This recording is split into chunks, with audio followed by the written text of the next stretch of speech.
Hey guys, and welcome back to the Divine Witch, and this is your host, the Divine Witch, and this is our weekly podcast. Now, I know it's been a few weekends and I haven't been on here because I was prepping for a show, and as you guys can tell, the show went great, so well that I've been recovering for the last week, and I've got a slight cold because going from the mountains to the Ohio Valley has totally threw my body out of whack. But with that being said, I will say that I did have a really great time in Knoxville, Tennessee, and got to meet some of the local pagans out there, some who have heard of us and some who haven't. So, to those of you that I met last weekend at the Voltaire show that I was vending at, cheers to you. Hopefully, you're doing good, a little bit better than what I'm doing. And hopefully, you enjoyed the beautiful shinies and pretties that you bought from me. And I thank you a bunch. So, with that being said, I've got a few things that I'm going to cover over today. And one of the new things that I'm going to start doing on our podcast is talking about different events that are locally around us, not just the ones that we hold. This way, we can have more of an inclusivity when it comes to our podcast and, embracing the community, what's going on with community, talk about things coming up in the community. So the first event that actually is happening today, from what I'm getting, this is a once a month thing. It's the Devine Feminine Women's Group. It happens at Wellspring Healing Studio, and it is $20 per person, and it happens from 6:30 to 8:30 p.m. From what I get, it's just basically a lot of women getting together, working on different things that deal with healing with the divine feminine, sharing experiences and things like that. From what I've understood from the actual event page, and they do this at least once a month. So if you can't make it tonight, you can at least make it eventually. They are not paying me to say this, so just putting that out there as well, just so you guys know. Now, the next two events that we got coming up, the first one is by Runestone Heathens. They are actually doing a Park-Moot, Park and Moot, Moot. They are doing it July 31st from 1 to 6 p.m. at Crane Run Nature Park. So imagine kind of like a picnic, getting together, chatting it up, kind of having conversations more on the north side of paganism, because that's what the group is focused on. They are doing that once again, July 31st, 1 to 6 p.m. You're more than welcome to bring something to share with the group, to grill out with the group. It's whatever you want to do. By the way, all these events I will be listing down below. So that way you guys can go check them out if you want to check it out in the area and things like that. Now, the next one that we got coming up, which I believe is August 6th, it actually goes from 12 p.m. to 8 p.m. at Mount Airy Forest. And that is brought to you by Ohio Valley Pagan Society. And they are doing their annual picnic. This is their 10th year doing the picnic for the Ohio Valley Pagans. And it's pretty cool. I'm going to be there actually setting up as a vendor. I'll probably bring some food as well. So if you see Crystal Turtle Collections, that's me. Come say hi and all that fun jazz. And it'll be a good time. They normally do a ritual, have different vendors, drumming going on. So it's a really good time for everybody to kind of get together and just have fun. You know what I mean? We're getting into that season where we're transitioning from the summer, getting ready for the fall. So these are really good events, in that transition period. And of course, that we have Witch in the Woods, which is August 27th, and it goes into the 28th. And currently, right now, with that, all camping spots have been booked up.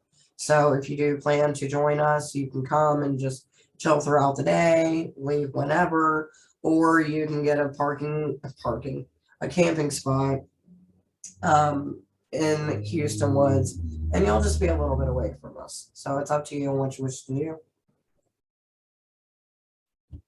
I do apologize. Like I did say, I am a little sick, so I'm trying to keep everything together, and I got my Post-it notes with me to kind of make sure I'm covering everything and doing the due diligence of it. So if I don't sound all happy and sparky like I normally do, you guys know what's going on. And I'll tell you one thing, elderberry has been my friend for the last couple days. So if you ever feel like your immune system's down, elderberry is the way to go, whether it be syrup or pill form. So just throwing that out there. Now, since we just got done talking about Witch in the Woods, we are doing a pre-sale on Witch in the Woods t-shirts. They are $25 a piece. And on the front, it'll have what we have on our banner, which you can check on the website. I'll link those down below as well. And we also have the sponsors who actually helped make this event possible on the back. So it's shops, it's people from Patreon, you know, people who've made a mass donation for us to be able to do this year. Because, you know, it does take quite a bit of money to make these sort of events happen. And all the sales that we get from the Witch in the Woods t-shirts are actually going to go back into our funds for our next event. I want to have a Yule event this year, and that's my goal. Like, we do got a few groups and a few shops who do want to, you know, help us obtain that. But realistically, the numbers that we got right now, with the shops and the groups that we got, it is not enough funding. So we're hoping that we can get some of these t-shirt sales. So if you buy a Witch in the Woods t-shirt and you're going to be at Witch in the Woods, you would pick it up at Witch in the Woods. If you won't be at Witch in the Woods this year, but you do want to support us and be like, hey, you know, how can I help? And you get something from it, you can actually still order a Witch in the Woods shirt and we'll ship it to you. You'll just have to reach out to us via our email and be like, hey, I'm not going to be at Witch in the Woods, but I still want to support you guys. Also, you know, we got a Patreon as well where you can make monthly donations, which goes towards us, you know, creating events and stuff like that, being able to do the podcast and whatever little tidbits that we're able to do for us and our community. So I just wanted to throw that out there. If you guys are looking at, you know, how to help us with the Yule event, if you do want to see it come to life, that is something that you can do actively to help with that. So, let's see. One thing that we are going to start doing, and I was going to wait till September to do it, is I do want to start doing interviews again and having people come on the podcast, having different conversations about what's going on in the community, different spiritual conversations, differences in belief systems, and how we can work together and things like that, along with, you know, I would love to get authors on here, pick their brain, especially ones that I consider, you know, highly credible and that their writing speaks to me and kind of gives you, you know, that kind of vibration of where, like, you can actually talk about it, you know what I mean? Like, there's some authors that, like, when you're, no matter what side of paganism you're on, when you read them, it almost feels like it's the same stuff being put out and you're not getting a spark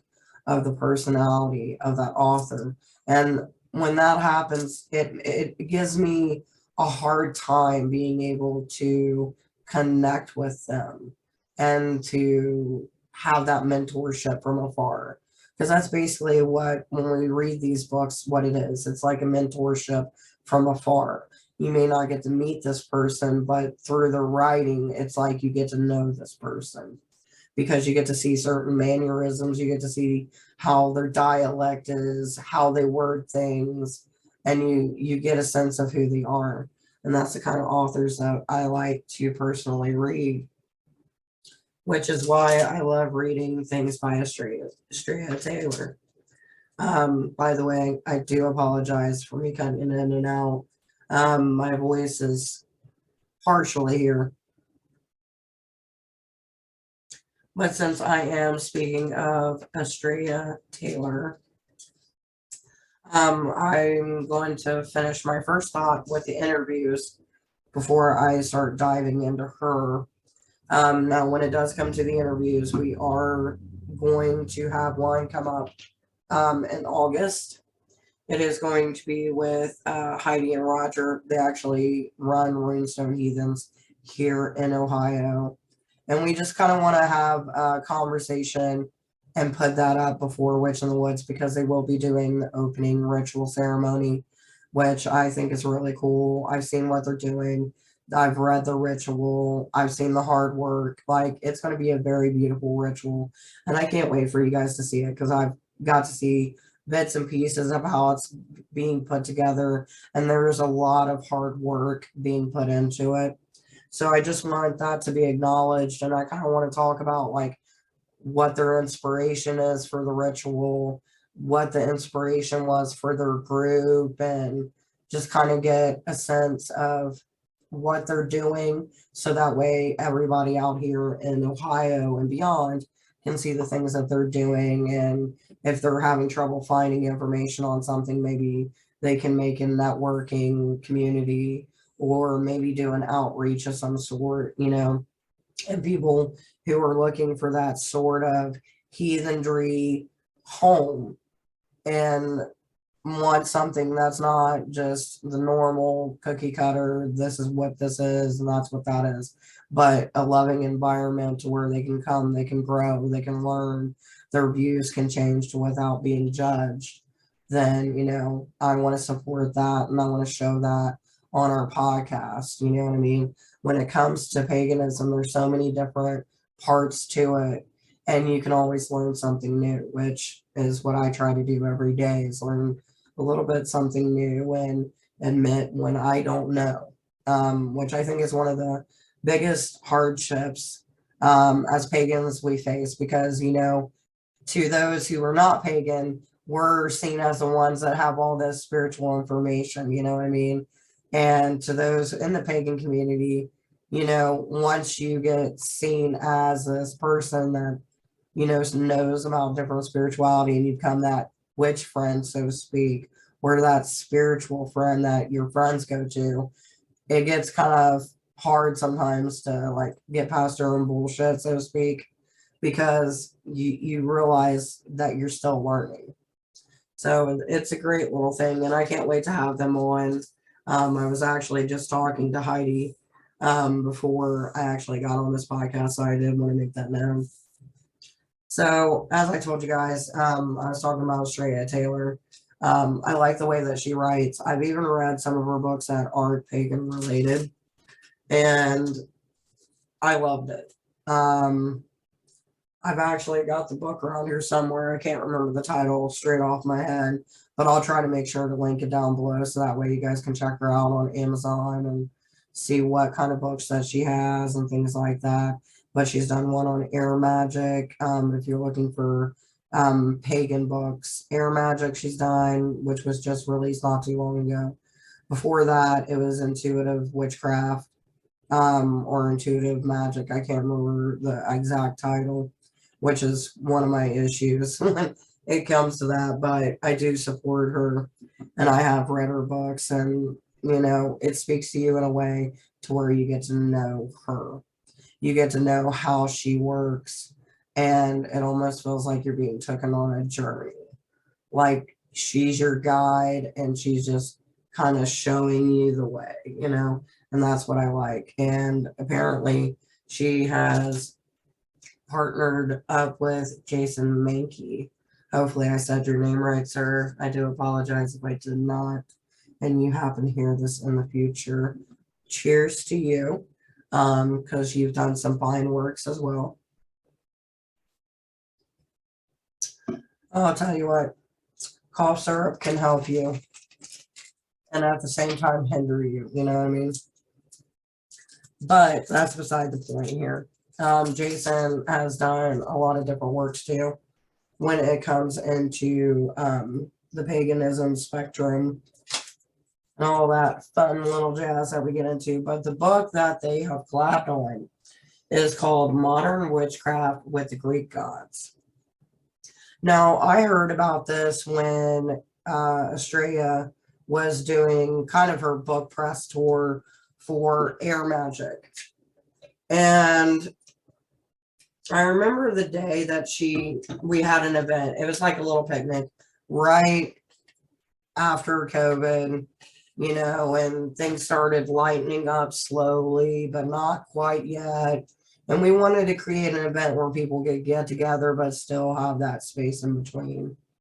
And she graced us with her presence and, did a whole presentation and talked about her book, which I still remember the day of watching the air.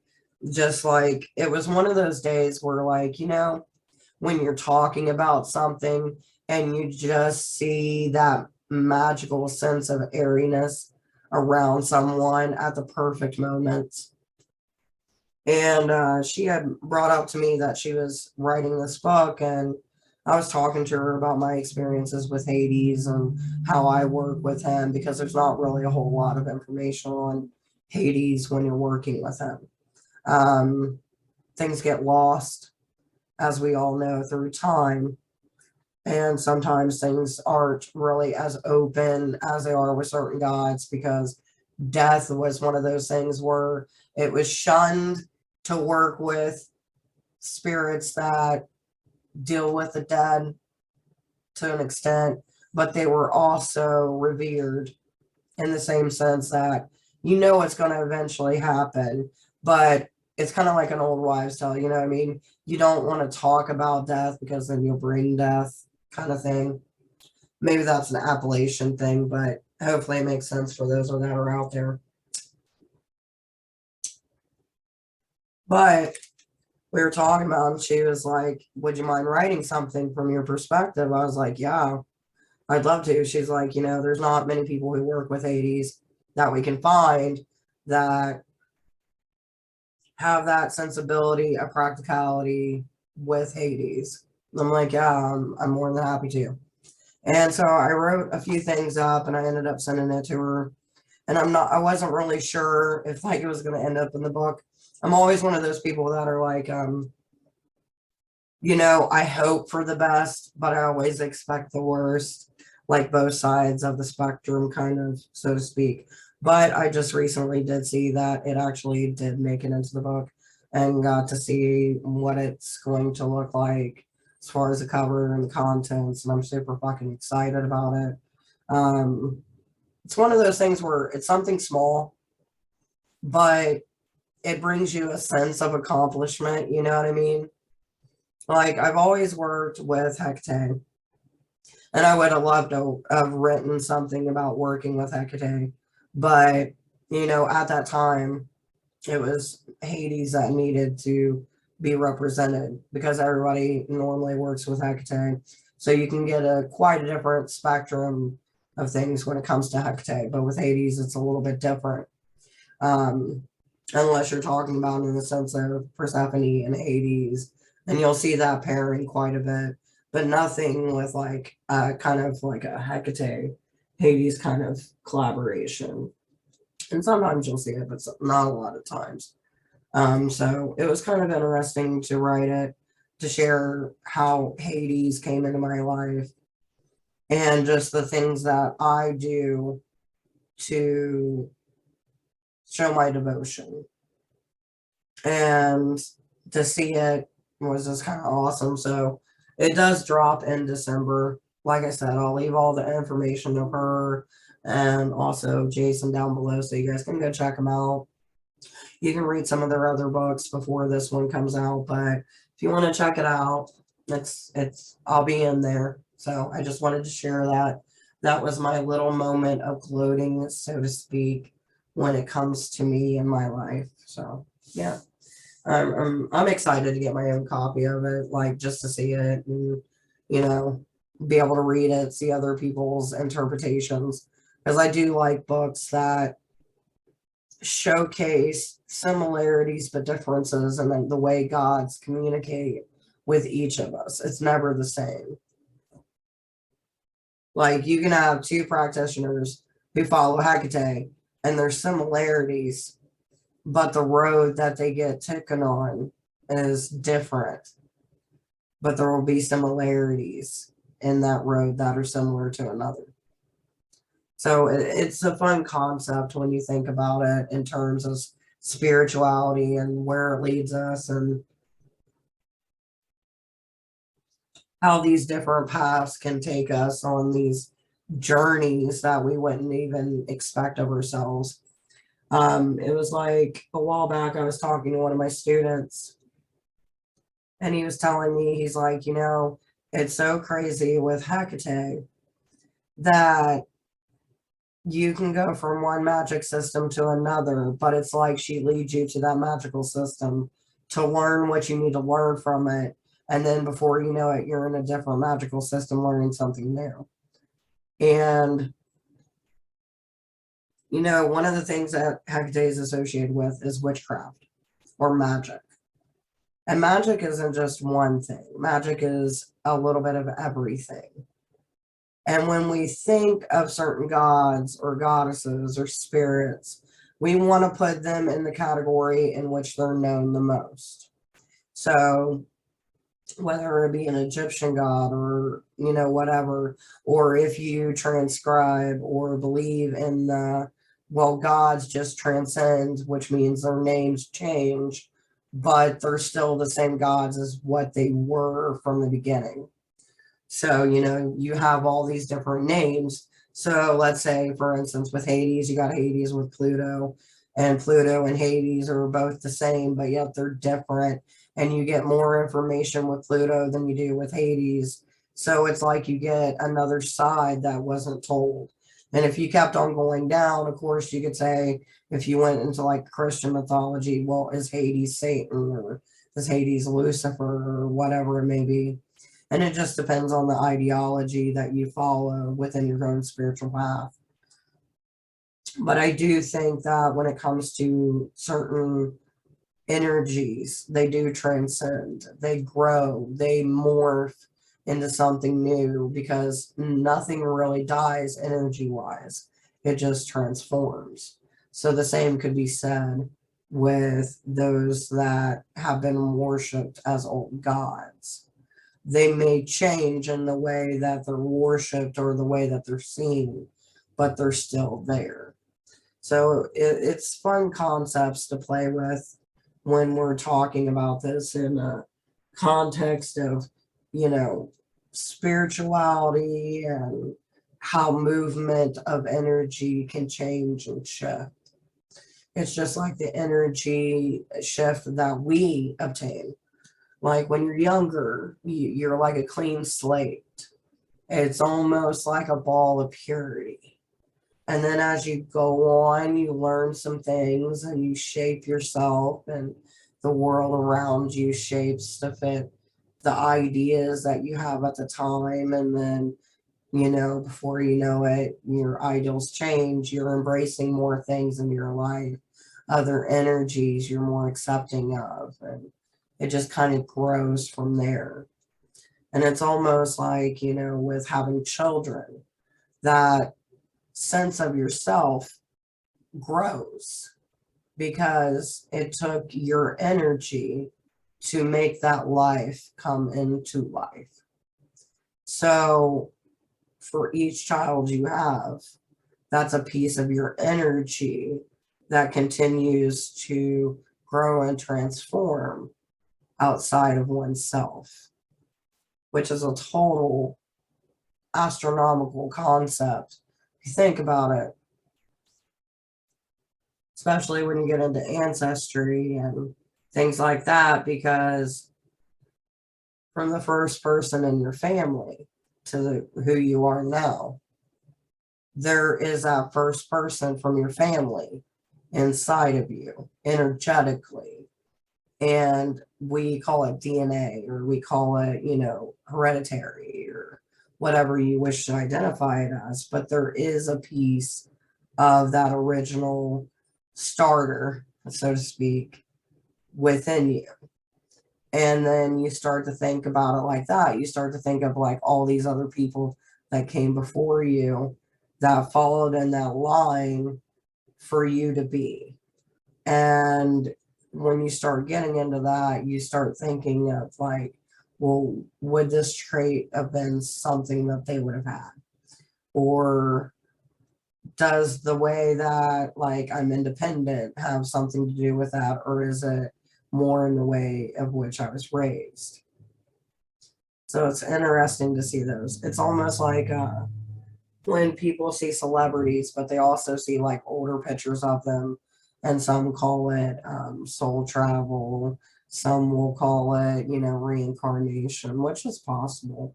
But I don't think in every life, when it comes to reincarnation, that we always look the same. Because, if you've ever watched any show that deals with spirits or trying to capture spirits, it's not always the same look. Sometimes you'll be able to get the energy to transform into that specific moment. But most of the time, it's a ball of light, it's a ball of energy that can be transformed and morphed and played with. And it's always changing, but it's never just one thing. So it's interesting. And I also always wondered to myself too, like, when it comes to the human spirit and it comes to the shape of that the human spirit takes when they're in their spirit form, once they've crossed over, how long does it take before they get back to that pure ball of energy instead of just a certain image? Because I almost imagine that our soul, when it's in our body, almost fits into our body kind of like a mold. You know what I mean? Like, okay, that's the mold I'm in right now. That's what I look like. But how long does it take before that molding image just kind of dissipates and you go back to your original form of like clay or Play-Doh, in a sense, in a spiritual sense? I've always wondered that because, you got to think about it. If we think of, how the soul transforms, if there is multiple reincarnations, then, is it only when we become that energy ball that we can actually accept a new reincarnation because we've completely shed the image of that past that we just recently had? Or does it shift simultaneously? Like once you're done with one, you go to another. But if that's true, they say unfinished business tethers you to this world. But what if it's not unfinished business? What if it's just the body or the soul is still in that spiritual Play-Doh mold and it can't transcend or it can't move on until it gets into a certain spherical shape? But it's just theories and thoughts, just randomness that we can have and talk about and theorize in the comments and things. But it's interesting to think about and just kind of see where the mind takes you with it. But with that being said, I pretty much filled you guys in with whatever is going on currently. Like I said, I've been working on my business. I've been working on the Divine Witch. And this week has just kind of been a forced take some time off and focus on my health and trying to feel better and push forward. But it's also one of those moments where it's like, okay, I know I need to get better and I'm working on getting better, but there's also things that still need to be done in the meantime. So it's kind of like pushing yourself to be better because time is very infinite and not infinite at the same time, because you don't know how much you got left. So therefore, you can't really gauge on, okay, I got to get this done before that. But on the same hand, you have so much time that you don't want to feel like you're wasting your time. That's kind of where I'm at this moment.